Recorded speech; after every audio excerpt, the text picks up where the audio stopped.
And what about the fact that the BBC was put under pressure by the British government to change its editorial policy? Are you aware of that? This is not an interview about the BBC. Oh, so... you thought it wasn't? Right, and as I already said, I don't use that feed. But then how would you know? I don't think this is getting anywhere. You literally said you experienced more hateful content, and then couldn't name a single example. Right, and as I said, that's absurd. I haven't actually looked at that feed. Because I've been using Twitter since you've taken it over for the last 6 months. Okay, that's a false. No, what I claimed... You just lied. What? No. I think the issue some people have is that a lot of people were brought back. I mean, some people were brought back who were previously banned for spreading things like QAnon conspiracies. You have people like Andrew Tate who were brought back, who were previously banned for things like hate speech. Do you think you prioritize freedom of speech over misinformation and hate speech? Well, you know, who's to say that something is misinformation? Who's the arbiter of that? Is it the BBC? You're literally asking me? Yes. Well, no, you are the arbiter on Twitter, because you own Twitter. Yes, I'm saying, who is to say that one person's misinformation is another person's information?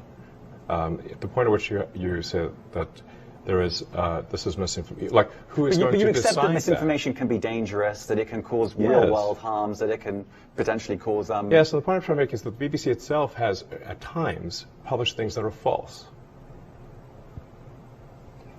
Do you agree that that has occurred? I'm quite sure the BBC have said things before that turn out to not be true. Correct. In its, whatever it is, 100-year history, I'm quite sure. Yes. Even if you aspire to be accurate, there are times when you will not be. Right, and I think in the grand scheme of things, the BBC does aspire to be accurate. But you accept there has to be a line in terms of hate speech. I mean, you're not looking at total 100% unrestricted speech. Well, I mean, I generally am of the opinion that if the people of a given country are against a certain type of speech, they should talk to their elected representatives and pass a law to prevent it. So, for example, you cannot advocate murdering someone. That's illegal in the United States, and everywhere, really, I suspect. So there are limits to speech. I mean, I guess taking your argument to a logical conclusion then, do you accept that there's more misinformation on the platform if it's not being policed in the same way? I actually think there's less these days because we've eliminated so many of the bots which were pushing scams and spam. And previous management turned a blind eye to the bots because their bonuses were tied to user growth. And if your compensation is tied to user growth, well, you're not going to look too closely at some of the users. That's part of the problem. So I think we've got less misinformation because we don't have the bot problem that we used to do.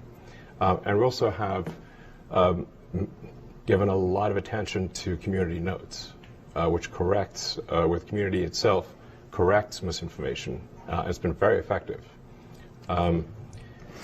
I mean, I would only just add that, you know, we have spoken to people who have been sacked that used to be in content moderation, and we've spoken to people very recently who were involved in moderation, and they just say there's not enough people to police this stuff, particularly around hate speech in the company. Is that what hate speech are you talking about? I mean, you use Twitter, right? Do you see a rise in hate speech? I mean, but just a personal anecdote, like what do you? I don't. Personally, for you, I would see I get more of that kind of content, yeah, personally. But I'm not going to talk to the rest of for the rest of Twitter. So you see more hate speech personally? I would say I would see more hateful content in that. Content you don't like or hateful? What do you mean to describe a hateful thing?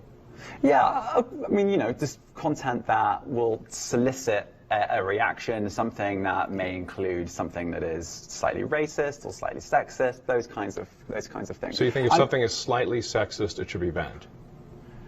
No, is that what you're saying? I'm not saying anything. I'm saying. Well, I'm just curious. I'm trying to understand what you mean by hateful content, and I'm asking for specific examples.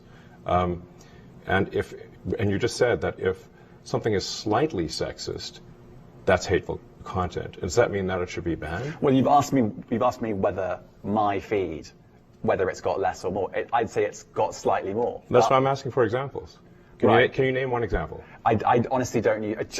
Honestly, I You don't. can't name a single example. I'll tell you why. Because I don't actually use that for you feed anymore. Because I just don't particularly like it. But you and said actually, a lot of people are quite similar. I only look at hang on a second. my You said you've seen following. more hateful content, but you can't name a single example, not even one. I'm not sure I've used that feed for the last 3 or 4 weeks. And Well, then how did you see that hateful content? Because I've been using Twitter since you've taken it over for the last 6 months. Okay, so then you must have at some point seen for you hateful content. I'm asking for one example. Right. You can't give a single one. And I'm saying Then I say, sir, that you don't know what you're talking about. Really? Yes, because you can't give me a single example of hateful content, not even one tweet, and yet you claimed that the hateful content was high. Well, that's false. No, what I claimed... You just lied. What I claimed was there are many organizations that say that kind of information is on the rise. Now, whether it has on my feed or not... I mean, right, and literally if you look at something one. like the Strategic Dialogue Institute in the UK, they will say that. So look, people will say all sorts of nonsense. I'm literally asking for a single example, and you can't name one. Right, and as I already said, I don't use that feed. But then how would you know that? I don't think this is getting anywhere. You literally said you experienced more hateful content, and then couldn't name a single example. Right, and as I said, that's absurd. I haven't actually looked at that feed. Then how would you know there's hateful content? Because I'm saying that's what I saw a few weeks ago. I can't give you an exact example. Let's move on. We only have a certain amount of time. COVID misinformation. You changed the COVID misinformation. Has rules. BBC changed its COVID misinformation? The BBC does not set the rules on Twitter, so I'm asking you. No, I'm talking about the BBC's misinformation about COVID. I'm literally asking you about, you changed the labels, the COVID misinformation labels. There used to be a policy, it then disappeared. Why do that? Well, COVID is no longer an issue. Does the BBC hold itself at all responsible for misinformation regarding masking and side effects of vaccinations, and not reporting on that at all? And what about the fact that the BBC was put under pressure by the British government to change its editorial policy? Are you aware of that?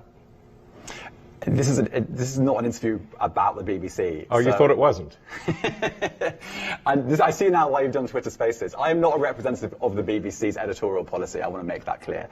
Let's talk about something else. But on a serious note, it could flame disinformation again if you have verified accounts that are from anyone who can pay money. They go up to potentially the top of feeds. They get more action on Twitter, and traditional media that may not pay for verification doesn't. Do you see how that could potentially be a driver of misinformation? Well, I mean, I think the media is a driver of misinformation much more than the media would like to admit that they are. I mean, that's a different question. Yeah, but you are sort of saying like who knows best, the average citizen or someone who is a journalist. And I think in a lot of cases, it is the average citizen that knows more than the journalist. In fact, I mean, very often when I see an article about something that I know a lot about, and I read the article, and it's like, they get a lot wrong. Sort of the best interpretation is it's someone who doesn't really understand what's going on in industry, has only a few facts to play with, has to come up with an article. It's going to be, it's not going to hit the bullseye. So then, like, generally, this is how I explain this to other people. If you read an article about something you know about, how accurate is that article? Now, imagine that is how essentially all articles are. They're an approximation of what's going on, but not an exact situation. So if somebody is actually, let's say, in the fray, or like an expert in the field, and was actually there, and writes about their experience of being actually there, I think that actually that's in a lot of cases going to be better than a journalist, because the journalist wasn't there. I'm going to just check my list of things to make sure I've actually. I mean, it's maybe there's something that people on the Twitter want to say. Ask, we could ask them. That's on you. That's on you. There's 680,000 people listening. There you go. That's a lot. That is a lot. I think, I mean, honestly, if listening to the interview, the answer about misinformation and saying, oh, we don't police misinformation in the same way, but because we try and get bots, because we try and take down bots, we'll be effective at bots. There's actually less misinformation on the platform. I think that's a big factor. I'd like to ask you one more question on that, because that is quite a lot of people, I think, will be listening to this and thinking, really, you're arguing you can police content moderation far less and end up with less misinformation. First of all, we do have people working on content moderation. It's not like we don't. I've spoken to lots of people who've been fired. So lots of people have been let go. I mean, you've gone from 8,000 to 50,000. The censorship bureau was let go. I don't think the sort of putting a thumb on the political scales on the far left has been let go, because that's not right. That's not what you want for a public square. You've got to have equal treatment for people from across the political spectrum. So, some of them are going to be upset about that. But like I said, my experience is that there's less misinformation these days, not more, and that the community notes feature is extremely powerful for addressing so-called misinformation. And I don't know, there's a lot going on, and it seems like I actually do have a lot of respect for the BBC. Although sometimes I forget what the BBC stands for, But what is it? Just kidding. You know what it stands for. Yes, I do.